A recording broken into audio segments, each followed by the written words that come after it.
Beyond homeopathy के हमारे इस चैनल पर आपका स्वागत है। आज का हमारा वीडियो का विषय रहेगा यूस्टेशियन ट्यूब ब्लॉकेज।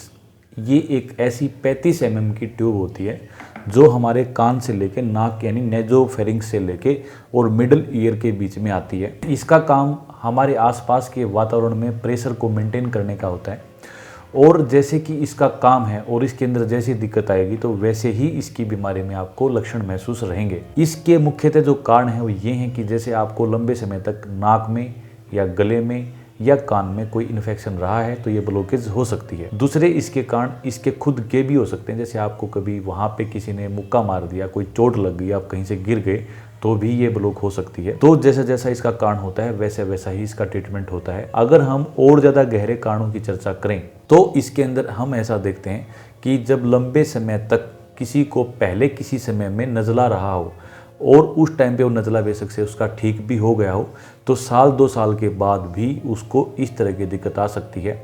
इसके खुद के यूस्टेशियन ट्यूब के लक्षणों में सबसे ज़्यादा जो लक्षण आते हैं उसमें ये आता है कि जब आप किसी चीज़ को सुनने का प्रयास करते हैं तो काफ़ी आपको ऊंचा सुनाई दे सकता है।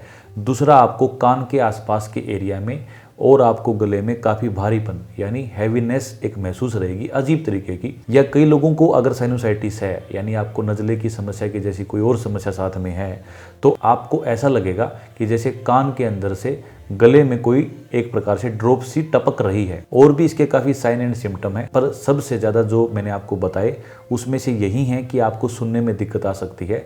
इसके लिए कई बार डॉक्टर के पास जब हम जाते हैं तो डॉक्टर आपको ऐसा कहेगा कि आपका कान बिल्कुल ठीक है, अगर कोई दिक्कत है तो आप न्यूरो के किसी डॉक्टर के पास जाएं।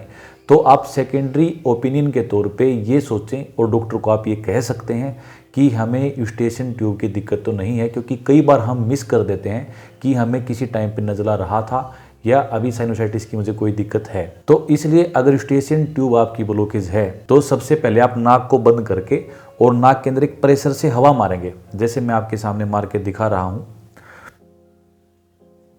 इससे क्या हुआ कि मेरे जो कान है उसके अंदर से हवा से रिलीज हुई मालूम होएगी।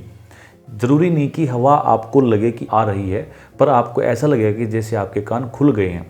तो इस तरह की एक्सरसाइज आप 5 से 7 बार दिन में कर सकते हैं अगर आपको ब्लॉकेज की समस्या है तो। और अगर इस एक्सरसाइज से आपका ठीक नहीं होता तो आप होम्योपैथी में किसी भी डॉक्टर के पास जाके अपनी ब्लॉकेज की समस्या से बता सकते हैं कि मुझे ये दिक्कत या सुनने की दिक्कत इतने दिन से और इस बीमारी के साथ है। तो इसका ट्रीटमेंट काफ़ी इजी हो जाता है, क्योंकि होम्योपैथी में अगर आप सारे कारण या सारे सिम्टम नहीं बता पाते तो हमें दवाई छांटने में काफ़ी मुसीबतों का सामना करना पड़ता है।